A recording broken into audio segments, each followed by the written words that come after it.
Yeah, absolutely. Great, thank you. All right, everyone, is this on?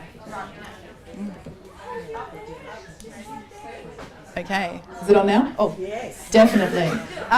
Just ask everyone to please take a seat and make your final purchases from the bar, and then we'll get started.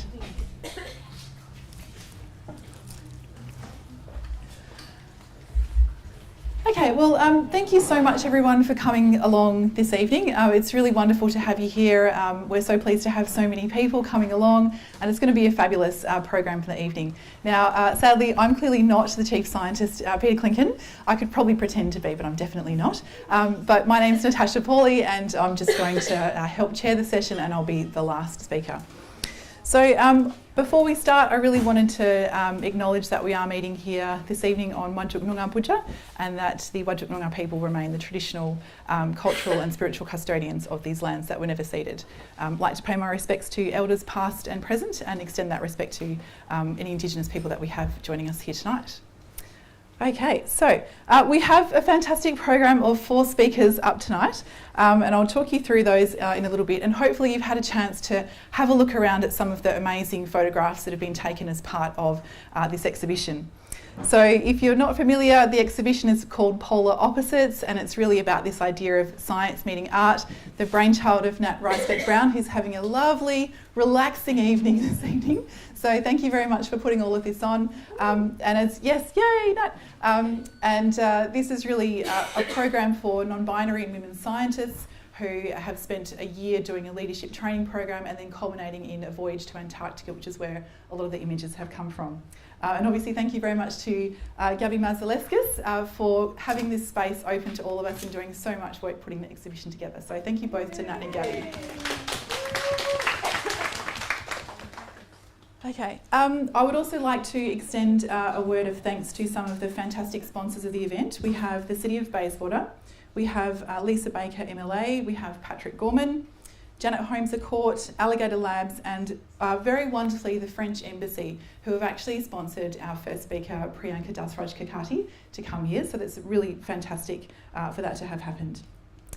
Okay, so just a little bit of housekeeping. If you haven't already found them and you need them, the bathrooms are at the rear. These are unisex bathrooms, and I believe there's a timer switch on them, so if you need to use those. We also, let's see, the timing of the program, we have 4 speakers. Priyanka will speak to us first, and her talk will be around about 25 minutes, something like this, and the rest of us will have shorter talks. So we're hoping to have this in about an hour, and then we'll have some time for questions at the end if people want to do that. Let me see, there's a couple of other things here, and we do have some photos for sale. So all of the photos that you can see are actually for sale. Any of the unframed ones can be printed on demand, and you can go home with a copy of them. So they're fantastic pieces of art. All right, so without further ado, and thank you very much for your patience for spending the extra half an hour with us, I would like to introduce Priyanka Das Rajkakati. So Priyanka is joining us. She's come all the way from France, but she's originally from Assam, India. And she has the most incredible background across space engineering, aerospace engineering and design. And she's going to share with us a little bit of her process and what she does. So I'll hand all of this over to you. While I'm getting the slides changed, there are a couple of QR codes you can scan. We'd love to know a little bit more about who's here with us this evening. So you can scan that, tell us a little bit more about you. And I will seamlessly hand this over. So Priyanka, welcome. Thank you. Not quite so seamless.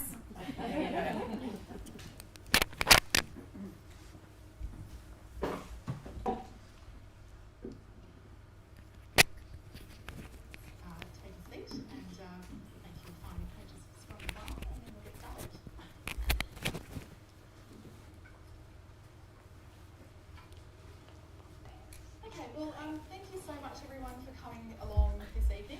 It's really wonderful to have you here. You hear that twice. Coming along, and it's going to be a fabulous program for the evening. Now, sadly, I'm clearly not the Chief Scientist, Peter Clinken. I could probably pretend to be, but I'm definitely not. But my name's Natasha Pauli, and I'm just going to help chair the session, and I'll be the last speaker. Natasha, did you bring your twin? I really want to know. This is really weird. Maybe that's the actual live stream. Yeah. I think it'll be the delay. So who's hit mute on the laptop.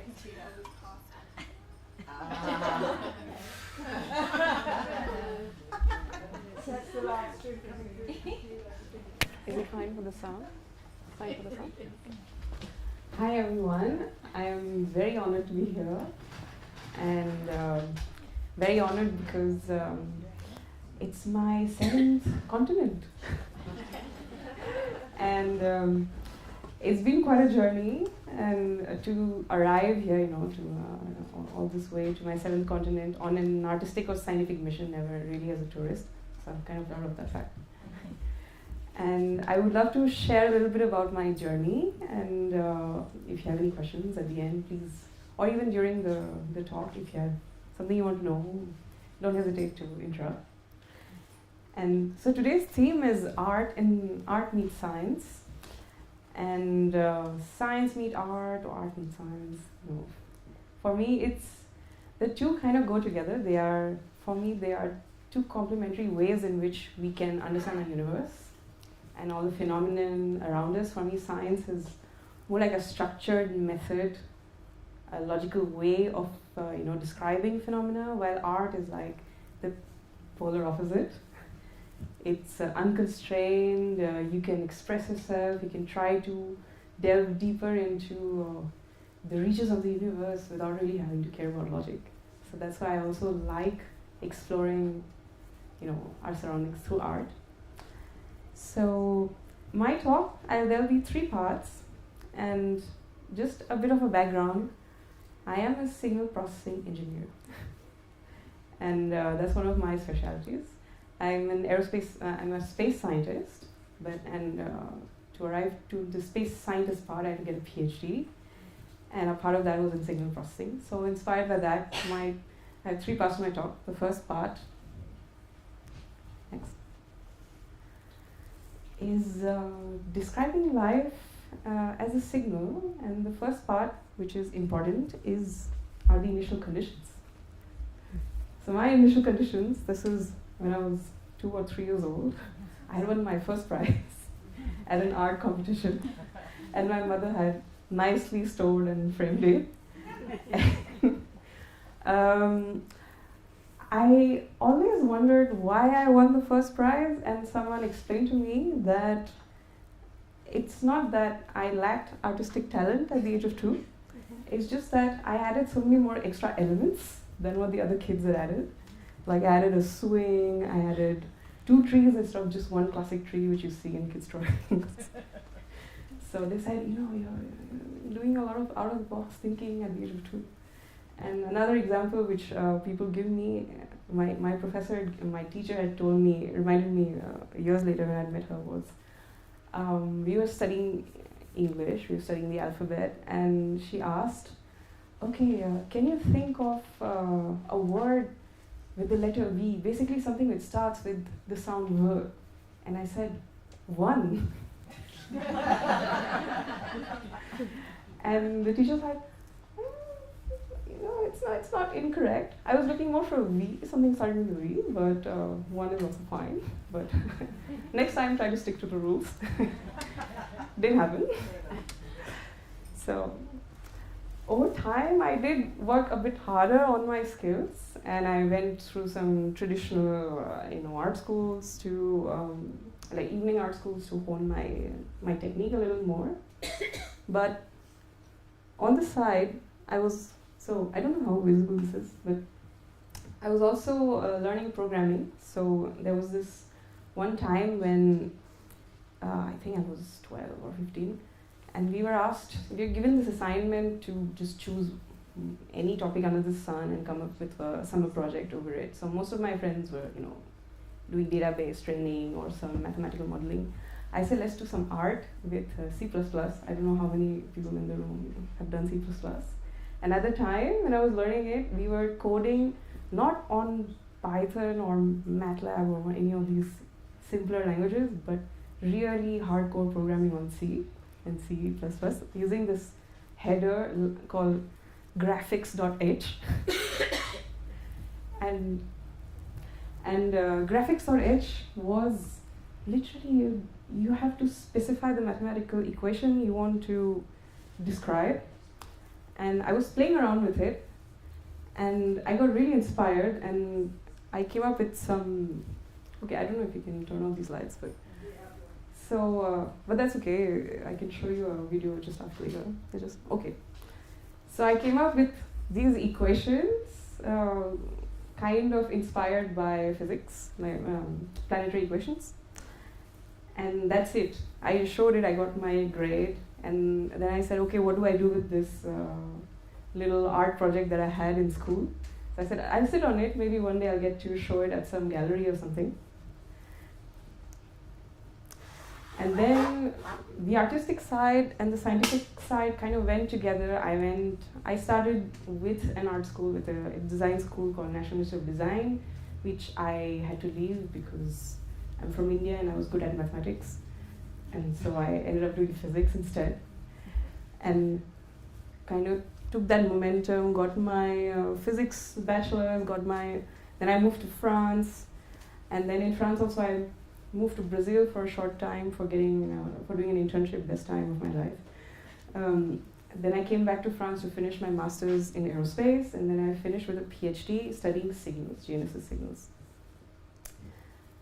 And life was fun, in my early 20s, I had a lot of fun with science and, doing EEG test, being an EEG guinea pig for some colleagues who were studying the effect of noise on pilots, the concentration effect on the concentration of pilots when you have some noise in the background.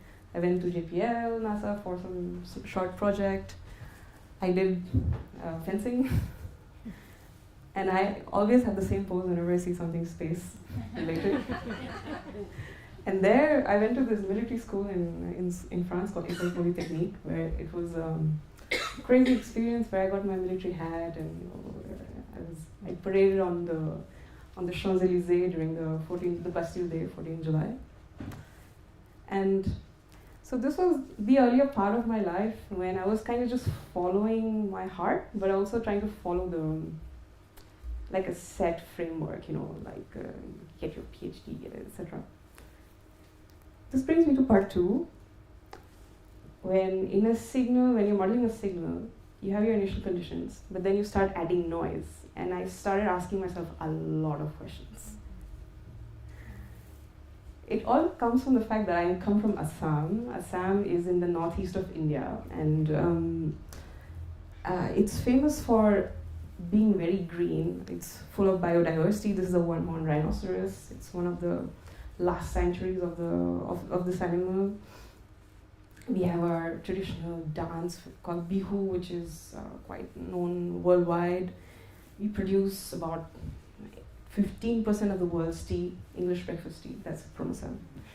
And we have so much life, we have so much color, we have so much knowledge about how nature works. And and also I keep hearing the term indigenous cultures. And for us, it's just culture, it's not indigenous culture. So my questioning for myself was, what do I do with this fact that I'm living in France, but I also have this whole cultural knowledge that defines me, So how can I have that as an added value to the kind of work I do? Because otherwise it's just sitting in my brain, occupying a lot of space, and it's something you're in love with, but you don't really know what to do with it. So, next slide. And so that's an astronaut who's dancing in the space station with a traditional motif called the gamusa. It's a piece of cloth with traditional Assamese motifs that you present to guests, or you can also use it as a towel. You can use it for cleaning. It's a versatile piece of material. And he had taken it to space. So I was very inspired by this video saying, Assamese culture, it's not just something traditional, tribal, it's actually gone to space. So why don't we follow that angle and try to do something unique about it. The second thing that I was really asking myself was, I had, it happens sometimes. I had a near-death experience involving water.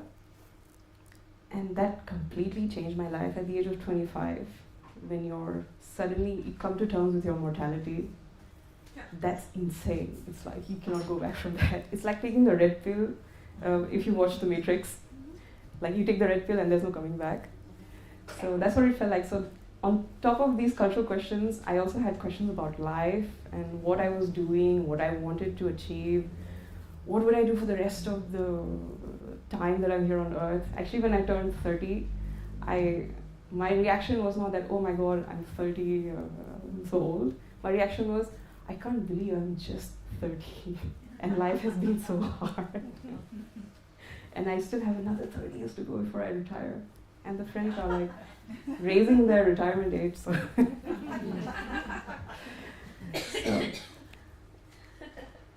so this is a video which will kind of summarize what I actually ended up doing with this artistic side that I really wanted to explore and add to it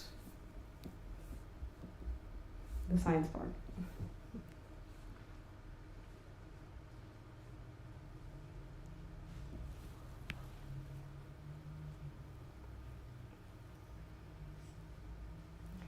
So hypotrochoids and epitrochoids are very special equations which describe movement and planetary, the base for planetary motion. And when you keep changing the parameters, they just become more and more intricate. And then you upscale these little equations. And you can have these beautiful curves that for me it was a fluke because I made an error in my program. But I said, oh, that's not an error, that's just, that's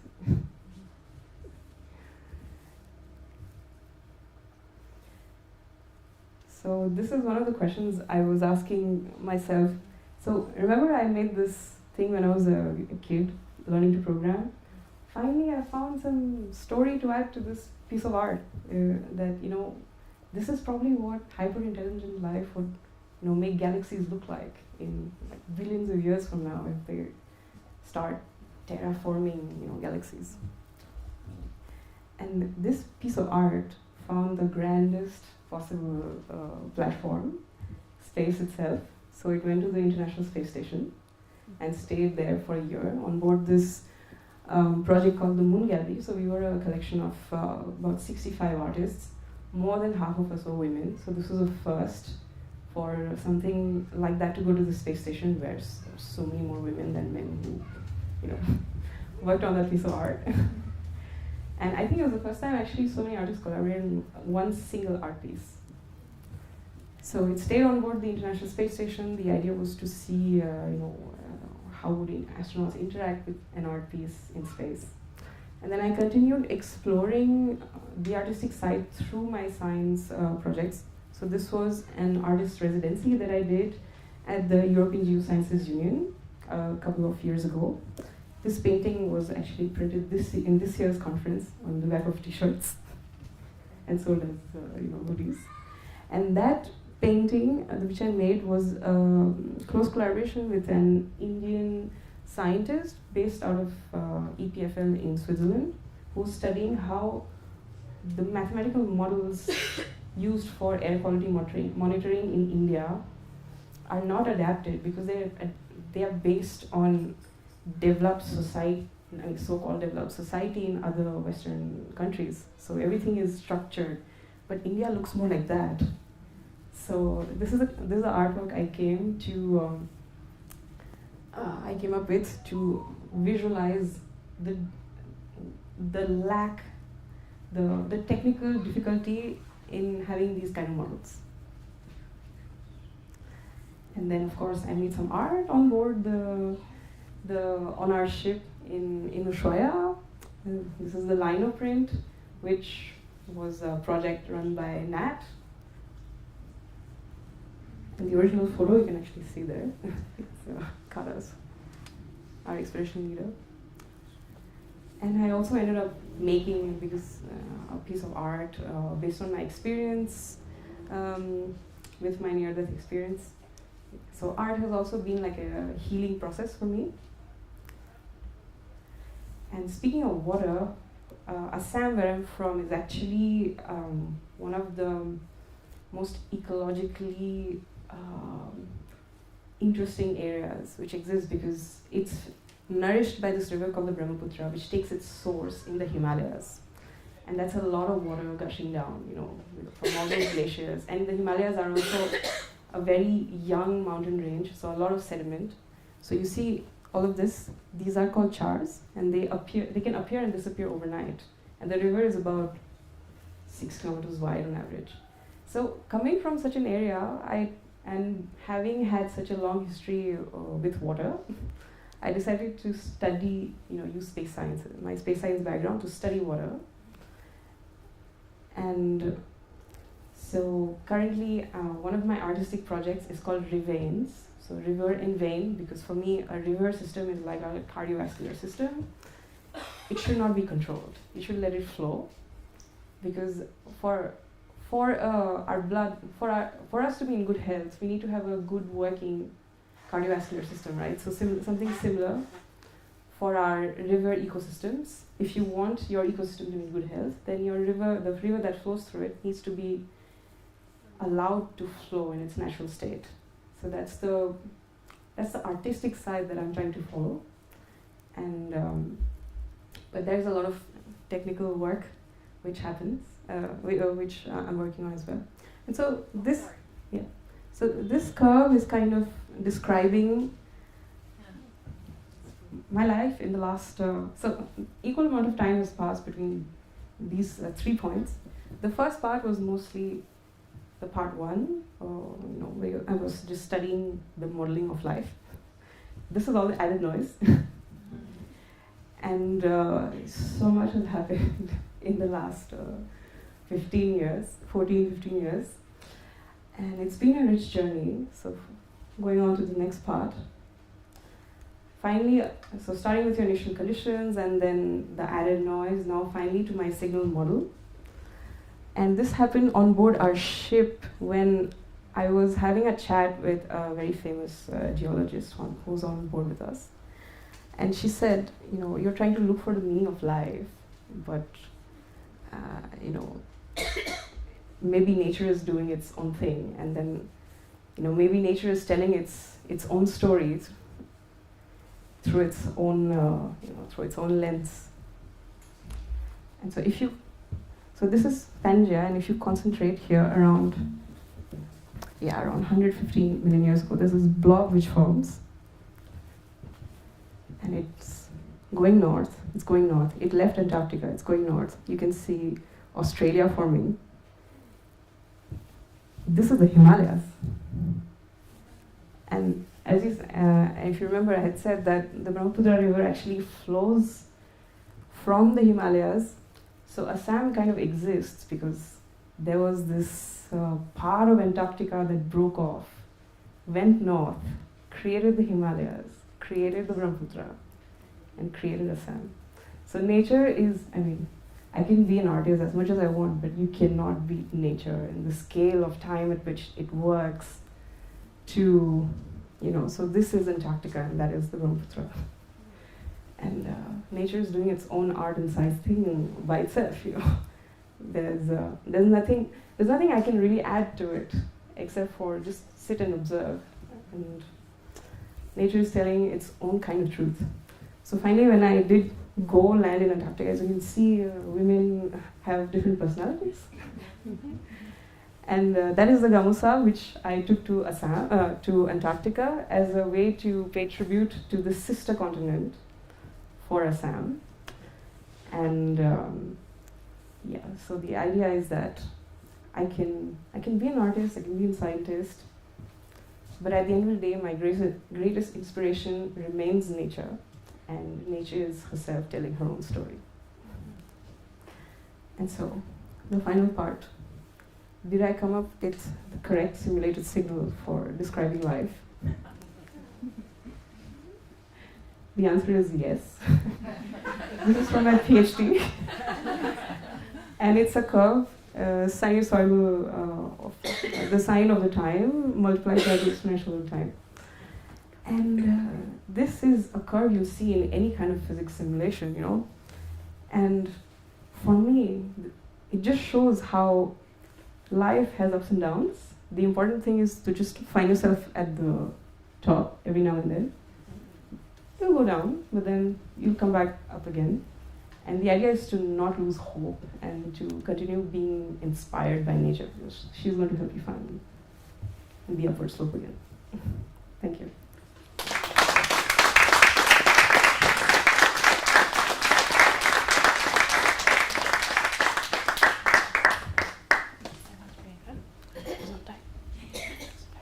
Thank you so much, Priyanka. That was just amazing, so inspiring, and I'm sure we've all got many, many questions for you. So I think we will hold the questions until the end, but please make sure that you've remembered what you want to ask Priyanka, because I think there was just so much packed into that. And yes, for me it was an experience having not seen the slides and being mesmerised by them and remembering I have to change them. So apologies if I didn't quite get anything of that right. Okay, thank you very much. So, hang on. I'm sorry, Rodney. Okay. All right. I would love to introduce our second speaker. Susan Howery Downing is an artist and an eco-social worker who combines social work and art, which I think will be super fascinating, to raise awareness about environmental and social issues. Her art focuses on urban ecology, biodiversity, and the relationships between humans and nature. And I think this will be a lovely conversation between what we've just heard about, those very physical sciences and art from Priyanka, and now heading into the social workspace.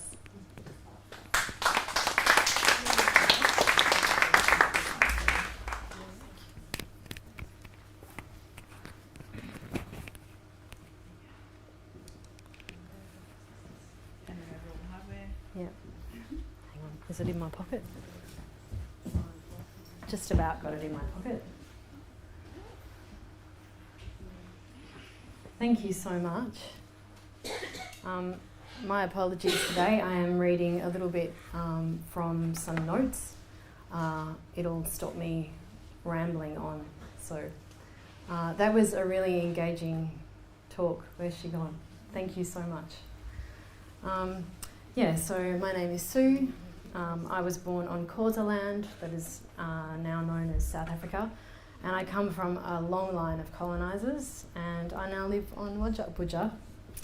And I acknowledge that we are here today on the stolen lands of the Whadjuk people, the Noongar Nation, and yeah, in particular, you know, it's a culture that holds such an intimate knowing of this country and the environment that supports us. Should I move over this way? There's a little, if I get too close to the edge, can someone tell me? Yeah, okay. Yeah, so thank you for that introduction. My creative practice as an artist and a social worker is influenced by the interconnection of social and environmental justice, which is the foundation of eco-social work. And that includes acknowledging that we are nature. I used nature-based art interventions and art as therapy to work with people to explore their relationships with nature, develop eco-literacy, and address ecological distress, grief and loss. And I also organise workshops and walks that connect us with the natural systems that support us, and all of this feeds into my art practice. So today I'd like to share a little bit more about how science contributes to my work. And I'm going to do a really jazzy little... it's not happening, is it? There we go. Yeah. So, yeah, I want to start by acknowledging my folks, who are both scientists. My dad is a zoologist and my mum is a biologist. And since early childhood, you know, all of my experiences out in nature have been imbued with a sense of curiosity and wonder. And I was also that kid in school who taught all the other kids about human reproduction. Yeah, it didn't go down well in rural New South Wales in a Catholic primary school. Yeah, and I really love that, like a sense of curiosity and wonder is something that both science and art have in common. So here's a really brief, kind of unattractive picture of my practice. I work as an independent contractor with several not-for-profits and ad hoc with the local governments. I have 3 aspects of my practice: activism and eco-art practice, where I make and exhibit artworks, and a creative eco-social work practice that supports the wellbeing of humans and more than humans. Art as therapy underpins all of the activities and communities of practice. There's like different, art communities of practice, social work communities of practice, and science communities of practice, and that really, it all just blends in, and there's a lot of people that have amazing interdisciplinary practices, so yeah. But I think one of the most important things is the relationships and networks that keep me connected and engaged, and they really are the basis of my practice. And I've been so blown away by what I've noticed here from all the women that have attended the Outward Bound. Like those relationships and bonds just seem so incredible, and I really love how everyone just really lifts each other up and is very, it's just really kind and really lovely. Yeah. So today I'm going to share some examples of my art and an example of my creative eco-social work practice. So this was a research residency that I did a long time ago, and as an artist in a science setting, I'm not doing science. It's not my area of expertise. However, artists who engage with science are uniquely positioned to question, explore, and critique ethics behind technology, and to delve into the cultural and political aspects of how knowledge is created in science. So for example, while I was on this residency at CYBER, which is the Centre for Integrative Bee Research, it was at UWA, but it's now in California, Riverside, I learnt that Australian beekeeping culture values golden bees over black bees. Is there any beekeepers here? No? Black bees are believed to be more aggressive and harder to manage, and in commercial beekeeping, artificial insemination is often used to breed golden bees and eliminate the darker bee strains. This practice seemed to harken back to an outdated form of eugenics, and I was really curious. So with a scientist's help, I conducted laboratory research into the genetic variance between golden bees and dark bees, and bee wings are like fingerprints. And the variations in wing lines can show genetic diversity between species. I removed the wings of a number of bees collected in the field and used computer software program to compare the differences. My research results were inconclusive. I did note my unease that in my Western culture, to know a living thing is to kill it. And I also learnt that art can provide a unique perspective for scientists, offering a different lens through which to view their work.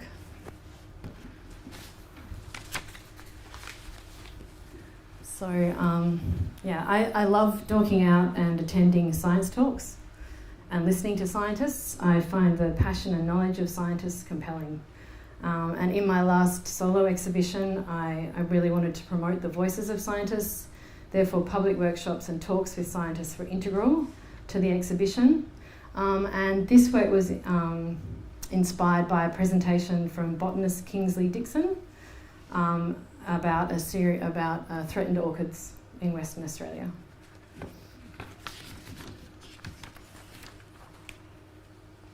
I'm not very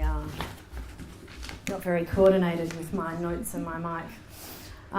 So this series of work included drawing rare and endangered orchids and pollinators. They were then etched onto the surface of glass cloches, and the shadow cast by the drawings reminds us to the threat to their existence and their soon-to-be absence. The work acknowledges losses due to colonisation and the legacy of conservation efforts in the face of human-induced environmental devastation. The work presents a delicate memento mori and provides opportunities to grieve before these unique plants are lost. And much like Priyanka said, creating these works helps me heal and acknowledge and to stay with complex emotions. Scientific papers and photo documentation really informed this work. These species are really rare, and there's no way that I would have been able to see them in the wild. Yeah.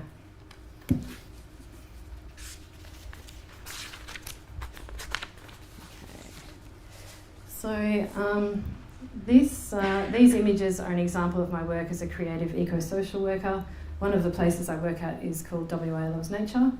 I work in an interdisciplinary team with an urban forester and conservation biologist, and understanding our current environmental challenges and having eco-literacy are essential for me to raise the eco-literacy of the groups I work with. This allows me to contextualise concerns and the actions that people can take to support one another and our environment with a scientific lens. So here the participants explored the Shelley River foreshore and learned about local biodiversity, engaged in eco-dyeing and drawing and eco-sensory prompts, sharing personal stories of place to enhance eco-literacy and create artworks for a community exhibition I curated earlier this year. It was about 4 hours, so it was quite a long workshop.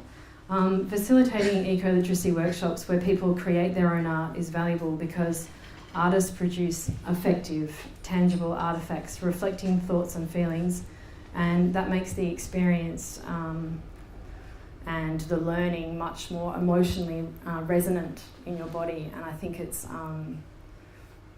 a great way to be able to spend more time and really have that in your body and to take that away with you. Yeah. All right. So here's an example of some current work in development with a long-term collaborator, Tash Bates, who has a background in microbiology and a PhD in biological art.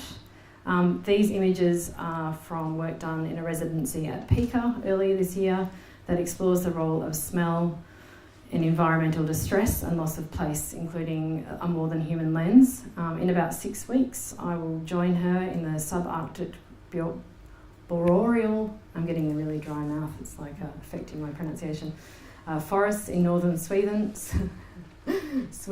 for a collaborative residency where we will develop and exhibit olfactory artworks that focus on the relationship between a reindeer, lichen, snow and climate change in fragile and remote environments. This residency involves material and technical experimentation and exhibition of works to understand the multi-species olfactory placemaking. And our work wouldn't be possible without science. I love that both art and science make the visible visible, the invisible visible. Thank you.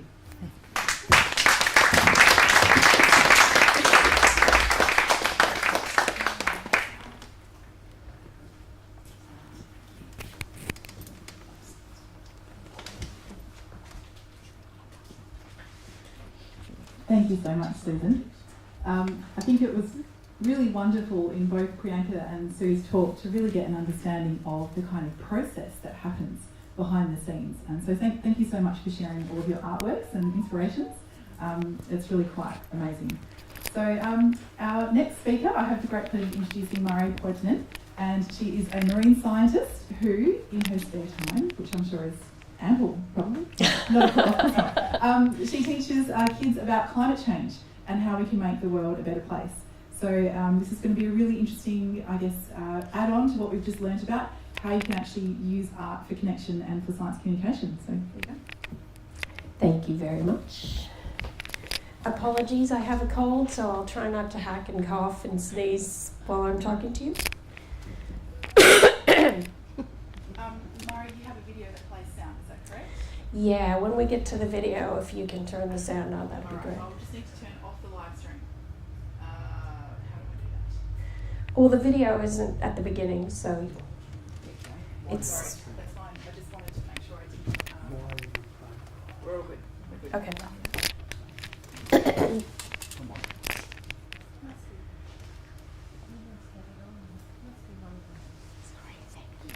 Okay, so my day job is as a marine scientist at the Australian Institute of Marine Science, studying coral reefs. But I'm inspired to do an outreach program in my spare time because if you study coral reefs, they're really an ecosystem that's an early indicator because they're so sensitive to climate change. And so it's impossible to set it aside and forget about it because all the data is constantly showing you the impacts that are happening to them. So I talk about how science appeals to our minds. We tell people facts. Scientists, thousands of scientists over many decades have been in agreement that climate change is happening and threatening ecosystems and people. And we've been telling people these facts for quite a while now. And that hasn't really resulted in action. And so science appealing to the mind by itself, walk over here, okay. Science by itself appealing to the mind isn't enough to get people to take that hard first step because the hardest part is to start to take an action and to make a change. And that's where art comes in. Art appeals to the heart. Art can help you take those facts, internalize them deeply, and realize, like in the core of your being, what it means for you and for everyone else, whether human or biological. And so we need both of those together to understand what's happening and to build a better world. Okay, next one. And one more. So that's why in my spare time, I go all around the world to kids of all ages and adults as well. And I ask this crazy geography question, which is, what do penguins and coral reefs have in common? And if you think about it, which is what I get them to do, it seems like they have nothing in common because penguins live in cold places and corals can't survive unless the water's warm enough.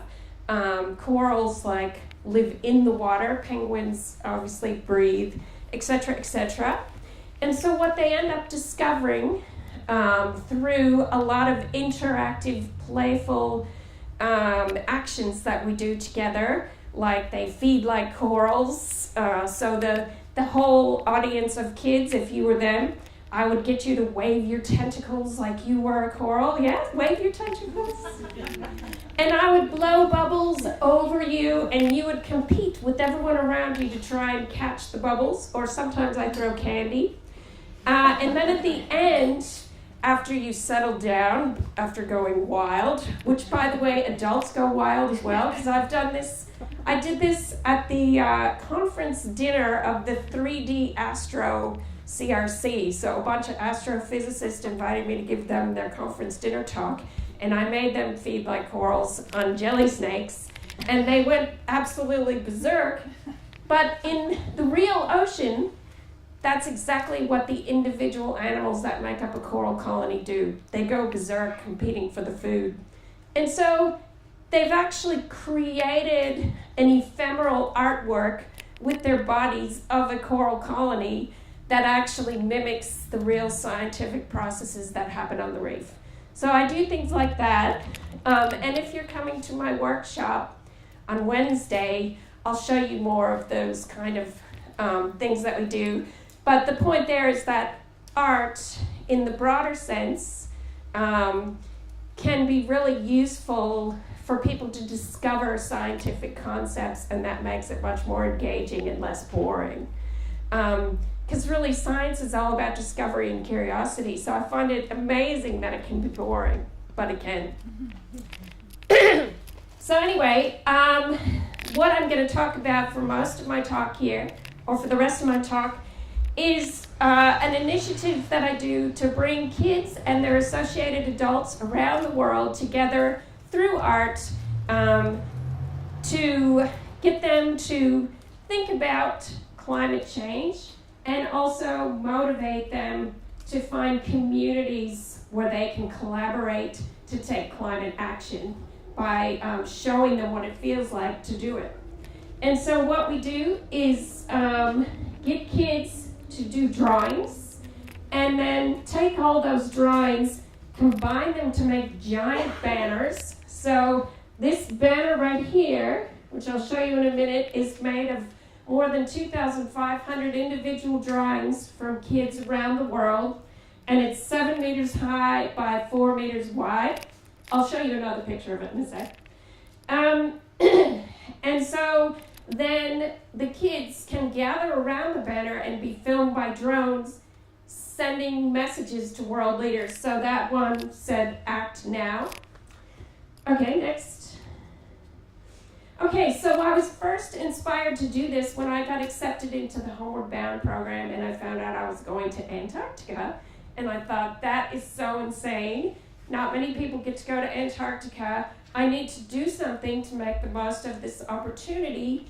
And having been a lecturer for 10 years, I was used to engaging with people and doing science communication.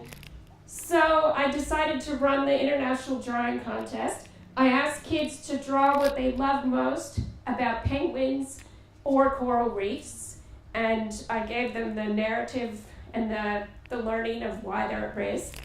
And so we got 1,246 drawings from 11 countries, and we made it into this 7 meter high by 5 meter wide banner. So all the drawings are on there, and they're mosaicked to form a bigger picture of a penguin dabbing, which at that time was popular, and now it's derpy, I'm told. But the kids still like it anyway. So I got that printed. It's a longer story, but you had to print it in 5 different sections because it was so big. And then my poor husband, who's very good with an industrial sewing machine, had to sew it together, and it took him 10 hours. And outside is the second banner from the second contest, and you can have a look and see what a good job he did. Yes, so then that banner went to Antarctica. We filmed it at a penguin colony and also on the ship, and it also marched with me and my sons and lots of helpers at 4 different Perth climate strikes. Okay, so then in 2021, I decided I wanted to go again, much to my husband's dismay.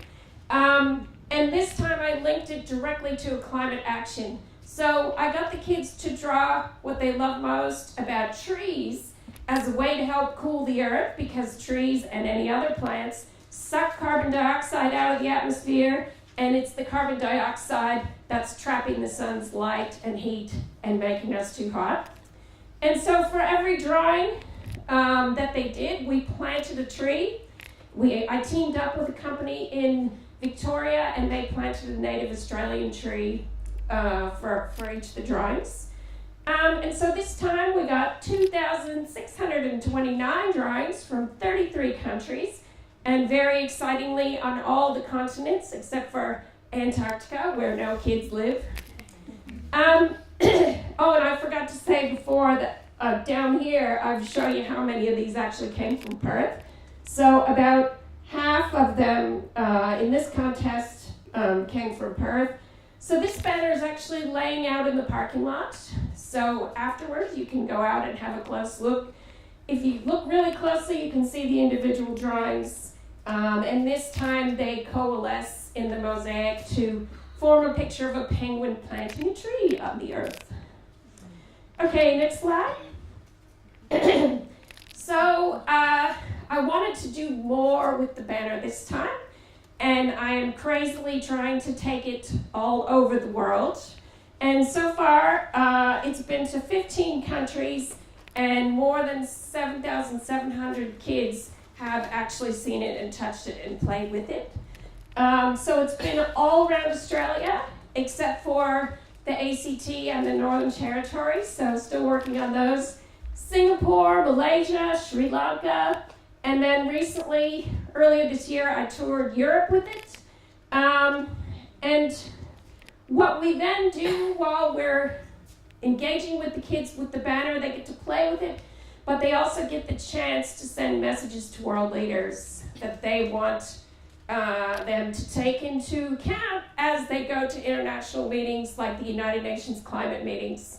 And it's trying to show kids that if you come together in community and collaboration with other people all around the world, your voice can have a greater impact than if you're just by yourself feeling worried in your room drawing a picture. So it feels good to find other people and to talk about this and the reality of what's happening, but then to take steps together to make a better future. And I do find that people, not just the kids, but also the adults, tend to get excited, and then there tend to be things they end up doing because they're motivated. They can see, I can do something. It is a huge problem, but the hardest thing is to start. The best place to start is exactly where you are. And once you do one small thing and make it visible to other people, then that helps inspire them. And then you can escalate to something more that you can do, and it just snowballs from there. And you just feel so much better than just trying not to think about it when it's all happening anyway. Okay, next. Mari, Yep. do you want me to play the video? Yeah, so this is a video that we got played in Egypt at the United Nations climate meeting. And it was actually part of the global stocktake, which is part of the Paris Climate Agreement to take stock of what climate action is happening around the world. So we were very lucky that the actual delegates at that meeting watched it. So yeah, Don't know if it's playing. Oh no. it was, go back. It starts off quiet and then it'll get louder. No, it's not playing now.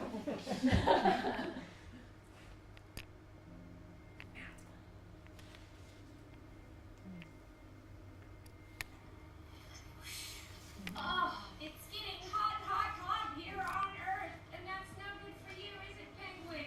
No. It's my son Daniel. This school had the most entries, so they got the world premiere. Kids want climate action now. Those are my sons.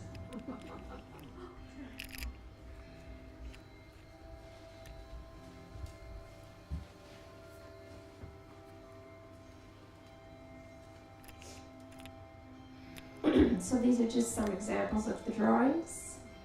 You can go to the contest website and you can see them. You can search by country, by school, by keyword, and find drawings. Because there's a lot of them. Let's just scroll through. So 15 Trees is the company that planted the Trees trees. are everything.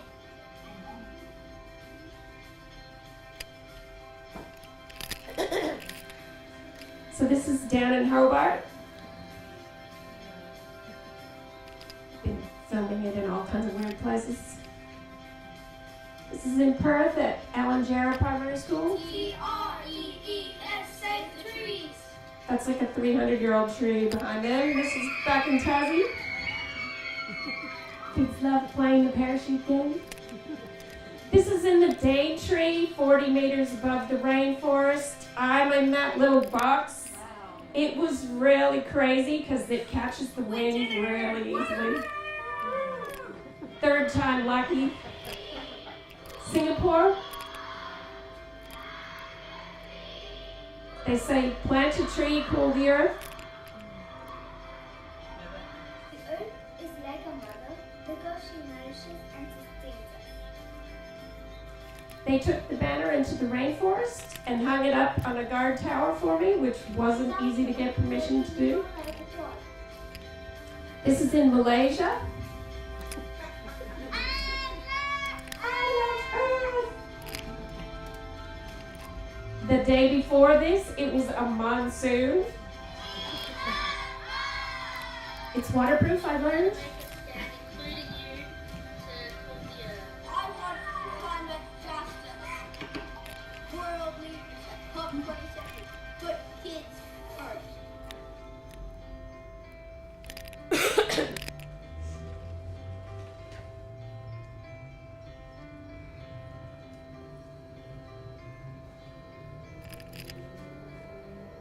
Do you have time? Do you have time to show one more?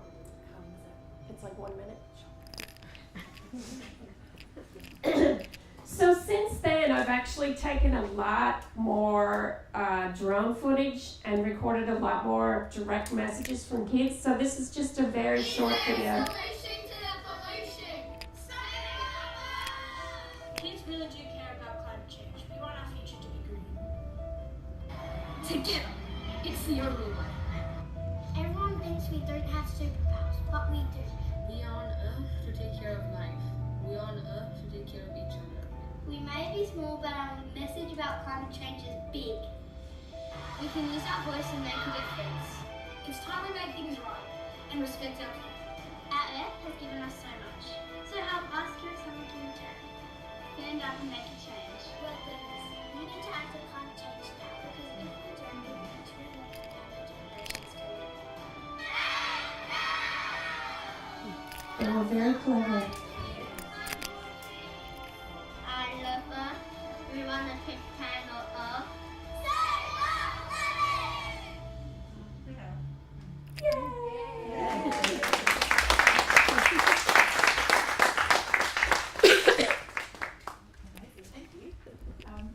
Thanks, Mary, so much. I think I was out in the car park just earlier talking with Mary about the banner, and she mentioned that it might need a wash because it had been travelling quite a bit, and now I can understand what you meant, because it has literally been everywhere. So thank you so much. That's amazing. Thank you. Susan, could I ask you to do the honours there? Hopefully it works out okay. All right. I'll be brief because I'm last. Just one moment. There we go. Oh my gosh. When you're trying to do that. There we go.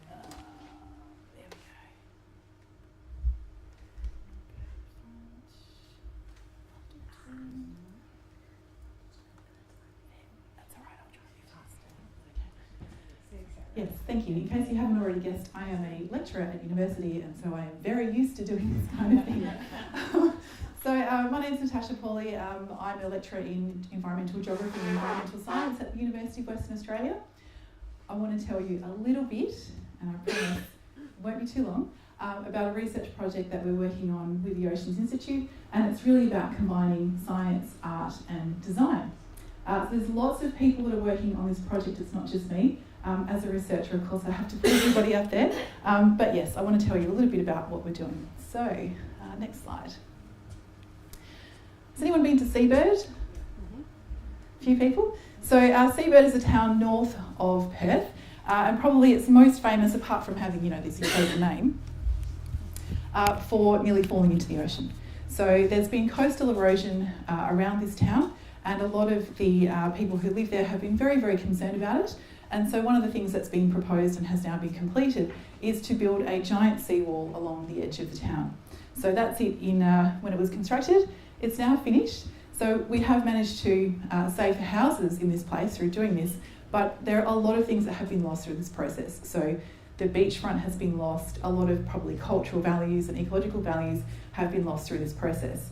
Now, Seabird, the town, is not alone. There's going to be lots of other places around the world that are going to be affected by coastal erosion and sea level rise, and we have to start thinking about how we're actually going to try and design places to withstand or, allow for these kinds of processes to occur. Okay, next slide.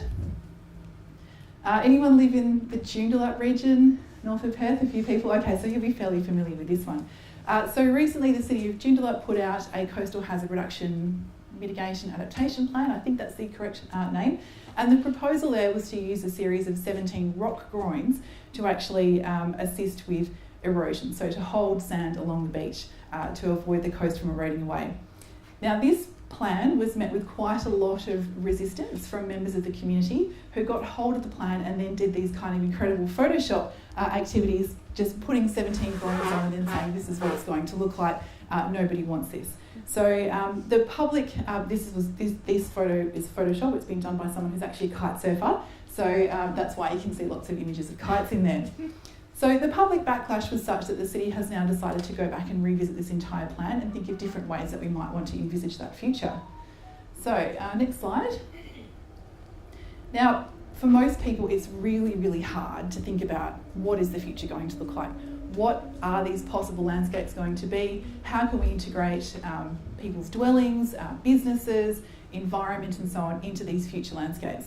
Now, there are people who are trying to do this. This is an amazing exhibition that's on at the National Gallery in Victoria at the moment, and it's called Reimagining, have I spelled that correctly? I don't know. I don't think anyway, we'll get there. Reimagining Birrarung, the Yarra River, in 2070. So what they've done is really come up with a series of designs. There are 8 different landscape architecture firms. This one is from Aspect Studios, and they've imagined flooding various grasslands, golf courses, rivers and so on to kind of adapt to climate change. Okay, so one of the things that can occur when you do this kind of process is, from my landscape architecture colleagues, they say the designs are really amazing, but sometimes when you go to show them to the public, they might say, well, hang on, we didn't want this, we didn't ask for this, what's happening here? And you may get some adverse reactions, not always, but sometimes.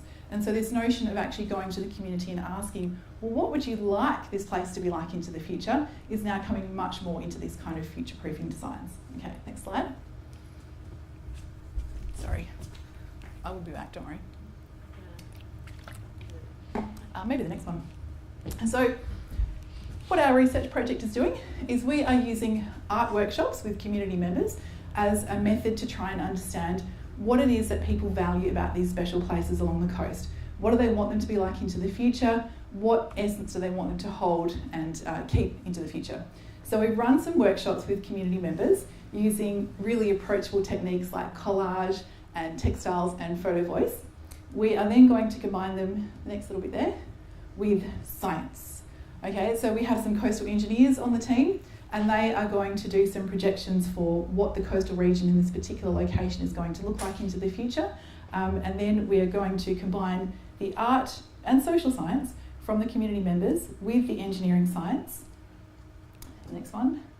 In 2 locations, so we're working with the City of Cockburn and the City of Albany as our 2 project test sites, so we like to thank them for their involvement in the work. Okay, next one. So we give the art, the social science and the physical science to landscape architecture students and their lecturers.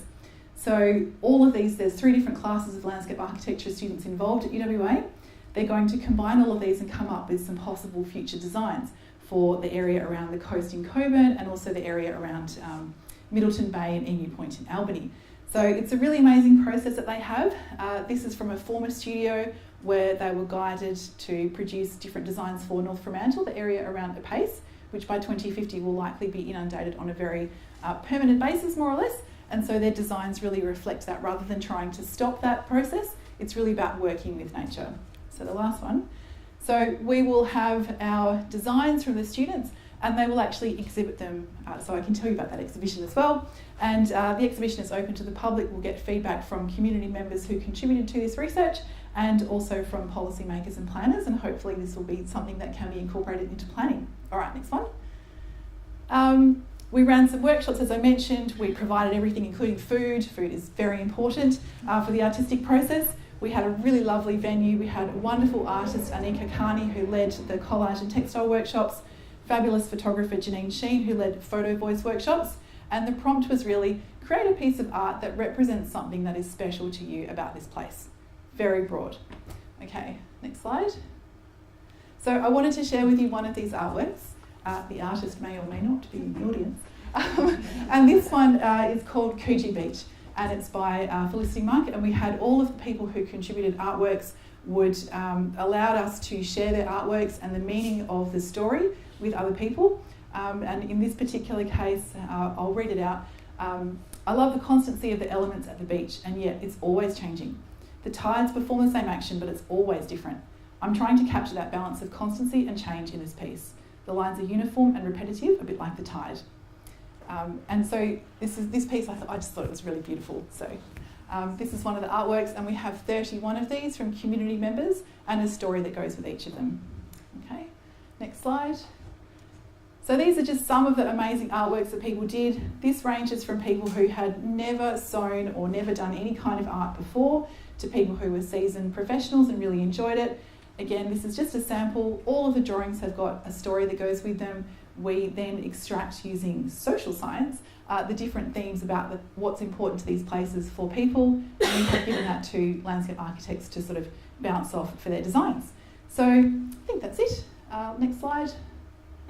Oh yes, and we've talked a lot about feelings tonight. And we asked our participants how they felt after they finished our art workshops. And I'll finish it here, but these are some of the things that people said to us. The next one. And that feeling of connection was really, really important. So people felt connected, they felt inspired, they felt creative, excited, happy and reflective. So to me, this is what that combination of art and science is all about. It's that getting at feelings. All right, thank you very much.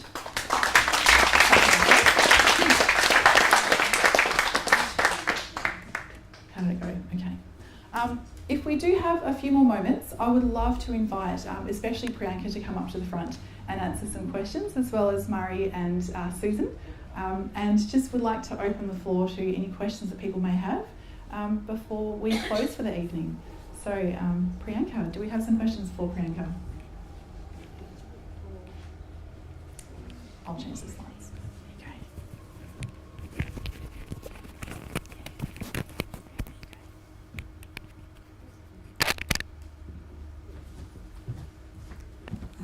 Before I get questions, I wanted to say thanks to Nat for organizing this, and I wanted to give her a little gift. So.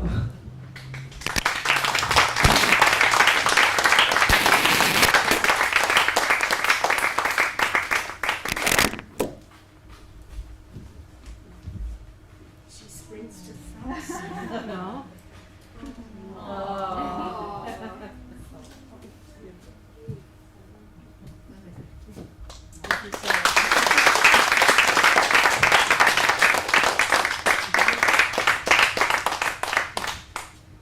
My two roommates from the ship are here. This was on the ship.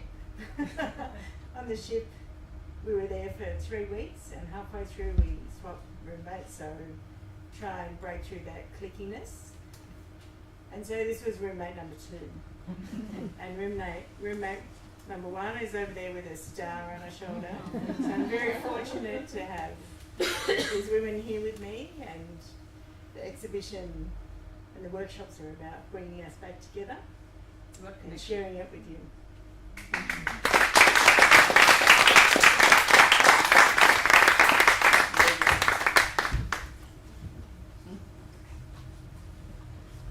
Alright, do we have any questions?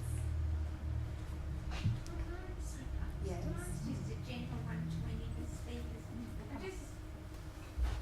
Yes, go ahead. I just wonder if the politicians are listening. Do you feel that the politicians are listening? That's what concerns me.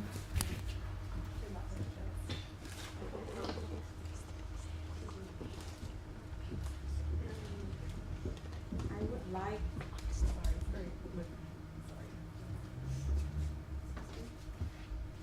So I would like to stay hopeful and say yes. I mean, yeah, I would. I could speak about this for hours, but I think I would summarize it by saying I'm hopeful. Yeah, but not by sitting at home and not doing anything, but actually going out there and trying to make a difference, and having this amazing community of women, thanks to the Homeward Bound program, and a little sponsorship drop here, thanks to the French Embassy for sponsoring my visit to make this whole trip possible, and of course to my company Vortex.io for the support. And so it's all about community, because individually we are not powerful as an entity, as individual entities, but collectively I think the voice just gets more amplified. And of course there are always these constant constant loggerheads with people with different interests who try to shut down those voices. But the stronger the community, the more difficult it will be to counter that. So I'm just hopeful that all of these communities are coming together, but doesn't mean that we sit back and relax. We have a lot of work ahead of us.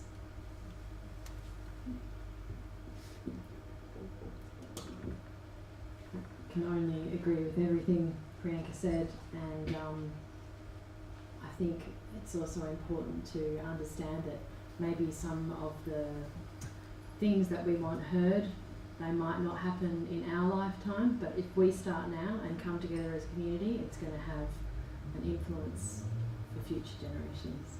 Yeah.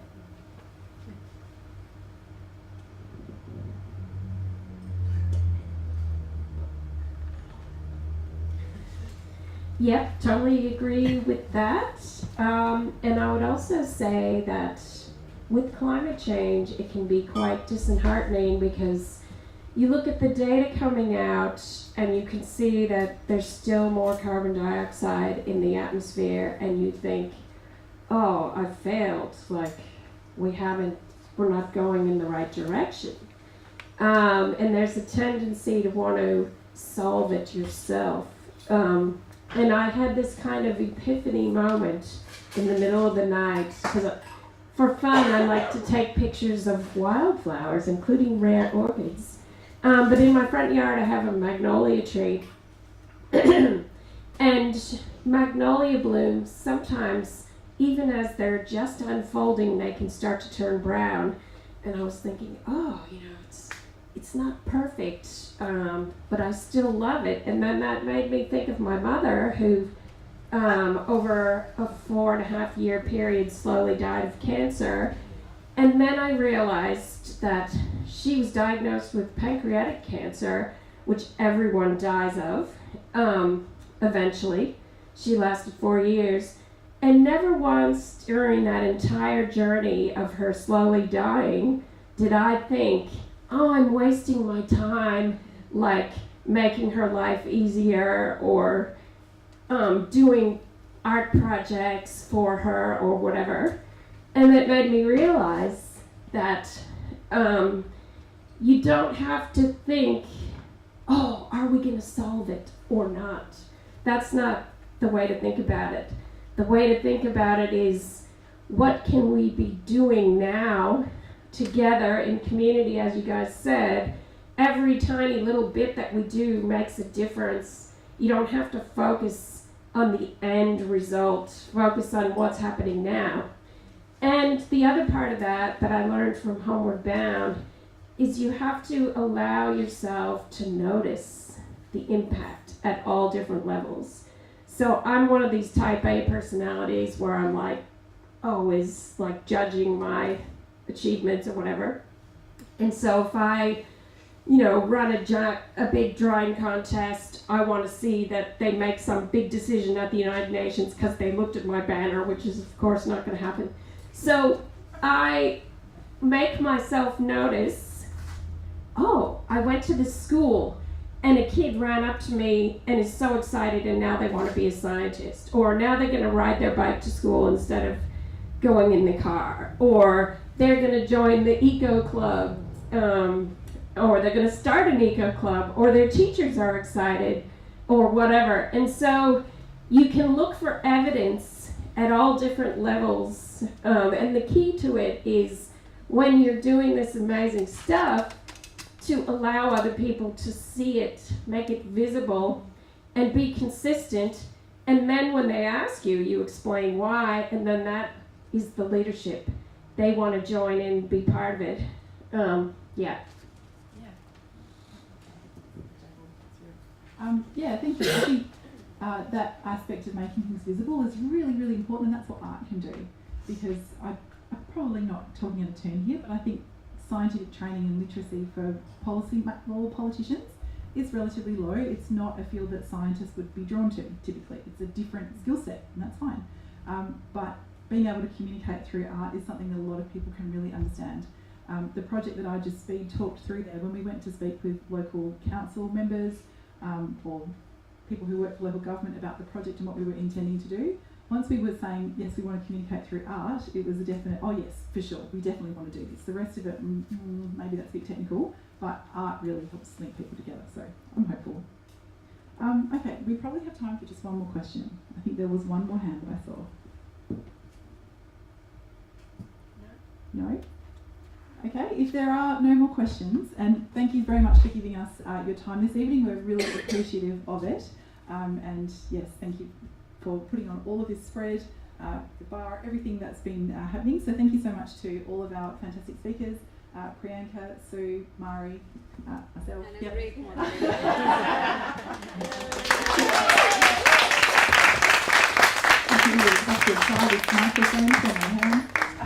And thank you so much to everybody. Enjoy your evening, and we're really grateful that you spent your time with us this evening. It was really wonderful. So thank you, everyone.